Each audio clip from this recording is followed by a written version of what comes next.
Pascagoula, Mississippi, United States, October 11, 1973. Behind the cover of the tall grass of the Mississippi River, two men are secretly fishing in this abandoned shipyard. Without a care for the humid summer air, the relentless mosquitoes feasting on their skin, or even the law they are clearly breaking, the men sits comfortably, waiting for a fish to bite. But luck doesn't seem to be on their side. Hours have passed, and the fish refuse to cooperate. So, the younger one turned to the older one and asked if they could switch to another spot. But as soon as the young man finishes his sentence, without warning, a loud buzzing sound slices across the field. They both turn to see what it is. It is something they never saw coming. A wave of blinding light floods the entire port. 30 minutes later, the same loud buzzing sound cracks through the night sky. But this time, something's changed. The old man lies on the ground, drenched in sweat, breathing heavily and limp. He cannot stand nor move his body. He was panicking, shouting at the young one, who stands frozen, limbs stiff and eyes empty, as if the soul had been drained out of them. What happened to these two men? How can a simple fishing trip end like this? And who are these two? And why are they in this abandoned port to begin with? This is the curious case of the scream that never came out. Now, this happened around 9 p.m. on the west bank of the Mississippi River. 2 hours later, and the same two men have reluctantly come to the Jackson County station to report the incident. Sitting across the two are Jackson County Sheriff Fred Diamond and police officer Dylan Ryder. The officers had just heard their story twice now and do not know what to make of it. The young man looks visibly shaken. His eyes dart across the room, wary of his surroundings, hands shaking as if he wants to escape the confines of the room. The old man looks shaken too, but he is clearly trying to hold it in. "We are telling you the truth," the old man says. "So, who are these two?" The older man's name is Charles Hickson, 41 years old, married, and a father of 3. A decorated war veteran, a man who has seen it all, from the pure joy seeing his children's birth, to the utter hopelessness, seeing young men cry for their mothers as they draw their last breath. The younger one is Calvin Parker, 19 years old, a religious kid who comes from a modest family that goes to church every Sunday. He is new in town, recently engaged, and only 2 weeks into his new job at the shipyard, the same place where Charles works. After arriving at the police station earlier, the two had already told the police what happened twice now, but the police, they are still unsure if these two are telling the truth. So Sheriff Diamond asked them again, but this time, to tell him only the truth. Charles, exhausted as he is, shakily opens his mouth and utters, "They are real. They forced us to go inside. And they did something to our bodies. They were taken. By who? And if they were abducted, how is it they are released and returned at the same spot? Who are these abductors, and what did they do to Charles and Calvin that leaves them shaken?" Now, this time, we will go back to where this all began. 12 hours ago. It is lunchtime. Charles has worked in this shipyard for years. He knows how draining and tiring the physical labor. And Calvin, he has known him since he was a boy, since their families have been old friends. In fact, it was Charles who got him this job. Charles knew how stressful starting a new life can be. New job, new in town, newly engaged. So, he invited Calvin to go fishing, to unwind after work. Hesitant at first, Calvin, unaware of what was about to unfold later that night, agreed. Calvin parks his car behind the tall grass, 100 meters away from Highway 90. He is a little anxious, barely starting his life, and here he is, in an abandoned port, doing something illegal. 2 hours passed, and not a single fish. Calvin wants to switch to another spot. But Charles, he tells him to wait for a few more minutes, when suddenly, a loud metallic buzzing sound rips from the sky, almost breaking their eardrums. Calvin turns around and sees a blue light coming from the highway. Police, he thought. We're caught. Charles, still choosing a bait, decides to see what is bothering Calvin. He too is shocked, because as the blue light closely approaches them, it started to emit a glowing, bright white light. The whole dock is lit up enough to make it look like as if it is daytime. Hypnotized by the bright light, as it closes in, the two suddenly and momentarily got blinded. But as their vision slowly recovers, they notice it. Something out of this world. Up above the sky emerges an oval-shaped flying object.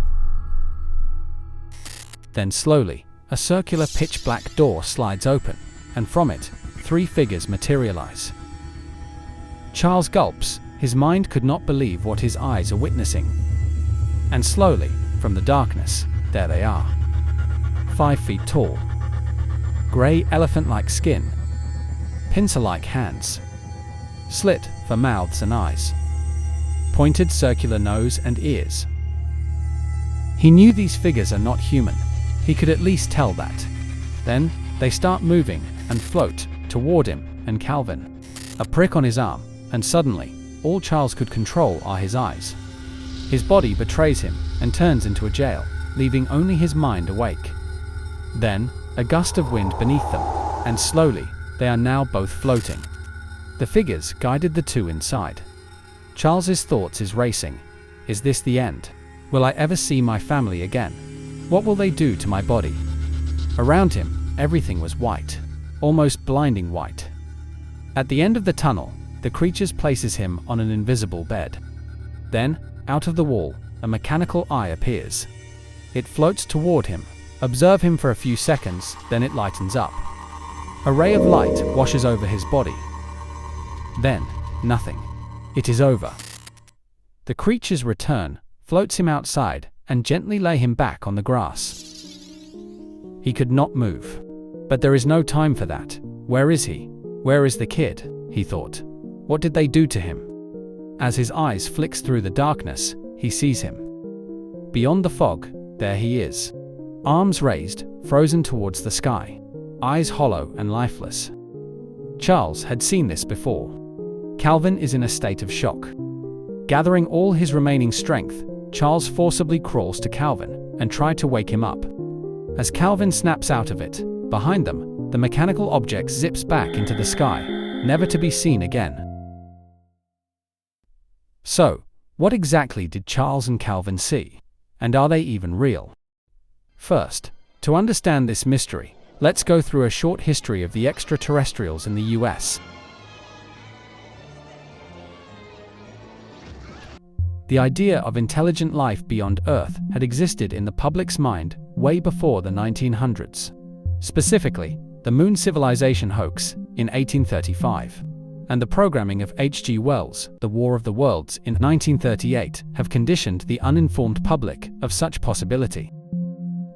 But this trend reaches its peak in June 1947, following World War II, when a newspaper, the East Oregonian, published a piece about an airplane passenger witnessing 9 disc-like objects floating in the sky. Unable to find answer from the government, a part of American public became more certain it is being deliberately hidden. During this period, a boom of military aviation development, the Cold War paranoia, and a growing science fiction craze all boils together to what would later become an era of UFO obsession, lasting decades. Small newspapers would clip pieces of UFO sightings. They would get some publicity, but eventually die down. But this case, the Pascagoula incident, as they called, is different. This isn't just a sighting of an unknown flying craft. It is an actual encounter, a phenomenon new to the public mind. Now, with the history set, the question is, did Charles and Calvin actually meet aliens, or was this just a part of the wave of the UFO craze at the time? The only evidence we have right now are the words of Charles and Calvin. They claim they saw these aliens, and that is it. But what's peculiar is that there is a secret recording of the two at the Jackson County station. And in this secret recording, they stuck to their story. While they are the only witnesses to these aliens, interestingly enough, as to the sighting of an unknown flying object at that night, some eyewitnesses came forward. Larry Booth, a service operator, claimed he saw a strange craft with blinking colored lights. Mary Blair, who was on the eastern bank of the river, also reported seeing what she thought was a plane moving back and forth. Naval Officer Mike Cataldo claimed he saw a drum-like object on Route 90, while traveling from Pascagoula to Ocean Springs. On the other hand, a toll booth opened for 24 hours here has its employees reported not seeing anything unusual that night. There are also cameras around the shipyard, and none of them captured anything unusual. Hence, which is it? In the end, we could only resort to words, as there is no sensory proof we can latch on. The universe is vast and old. Humans have barely existed in the 1% of the life of our planet, and Charles and Calvin, even for a flicker of that fraction, believe, up until their death, our existence might not be solitary. We can either doubt their story, or even completely reject it, but as to the stories of their lives, however brief it is, in universal scale, were undeniably real. And so, that is it. The mystery of the screams that never came out. The event that will forever be carved in the same spot where it all began.